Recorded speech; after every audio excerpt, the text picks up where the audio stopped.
చంద్రబాబు ప్రభుత్వం ప్రజలపై మరో బాధడికి సిద్ధమవుతోంది. ఆర్టీసీ ఛార్జీల రూపంలో రాష్ట్ర ప్రజలపై ఏడాదికి ఏకంగా 300 కోట్ల అదనపు భారం మోపేందుకు సన్నద్ధం అవుతోంది. ప్రభుత్వ ఆదేశాలతో ఆంధ్రప్రదేశ్ రోడ్డు రవాణా సంస్థ ఈ మేరకు 2 ప్రతిపాదనలు సమర్పించింది. ఆర్టీసీని సక్రమంగా నిర్వహించేందుకు అదనపు నిధులు కేటాయించేది లేదని, ఛార్జీలు పెంచుకోవాలని ప్రభుత్వం సూచించడంతో ప్రయాణికులపై ఆర్థిక భారం అనివార్యం కానుంది. ఆర్టీసీని సక్రమంగా నిర్వహించేందుకు ఏటా 220 కోట్లు మంజూరు చేయాలని ఆర్టీసీ అధికారులు ప్రభుత్వాన్ని కోరారు. స్త్రీ శక్తి పథకం కింద ఆర్టీసీ ప్రతి నెలా కోల్పోతున్న రాబడికి ప్రభుత్వం దశలవారీగా నిధులు విడుదల చేస్తోంది. కానీ ఇతర నిర్వహణ వ్యయాన్ని మాత్రం పట్టించుకోవటం లేదు. ప్రభుత్వం ఉద్దేశపూర్వకంగానే ఆర్టీసీని నిర్వీర్యం చేస్తోందని ఉద్యోగ సంఘాలు విమర్శిస్తున్నాయి. ఆర్టీసీని ప్రైవేటీకరించే పన్నాగంతోనే ఈ విధంగా వ్యవహరిస్తోందని దుయ్యబడుతున్నారు. ఈ నేపథ్యంలో ఆర్టీసీ ఉన్నతాధికారులు ప్రభుత్వానికి ప్రతిపాదనలు పంపారు. ఏటా 220 కోట్లు అదనంగా కేటాయించాలని కోరారు. కానీ ఆ ప్రతిపాదనను ప్రభుత్వం తిరస్కరించింది. ఆర్టీసీకి ఏమాత్రమూ నిధులు కేటాయించలేమని తేల్చి చెప్పింది.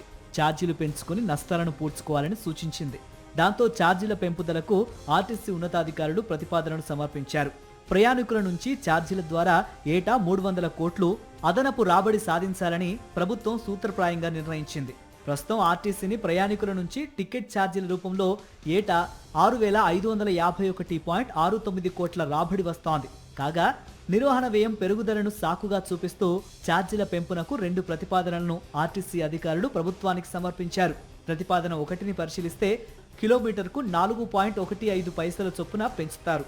దాంతో ప్రయాణికులపై ఏటా 217.64 కోట్ల రూపాయల అదనపు భారం పడుతుంది. రెండో ప్రతిపాదనలో ఆర్టీసీ ఏటా 300 కోట్ల రూపాయల అదనపు రాబడి సాధించాలని లక్ష్యంగా పెట్టుకుంది. ఆ ప్రకారం ఛార్జీలు కిలోమీటర్కు 5.72 పైసల చొప్పున పెంచుతారు. దాంతో ప్రయాణికులపై ఏటా 300 కోట్ల రూపాయల అదనపు భారం పడుతుంది. మొత్తంగా ఆర్టీసీని సక్రమంగా నిర్వహించేందుకు అదనపు నిధులు కేటాయించేది లేదని సర్కార్ తేల్చి చెప్పింది.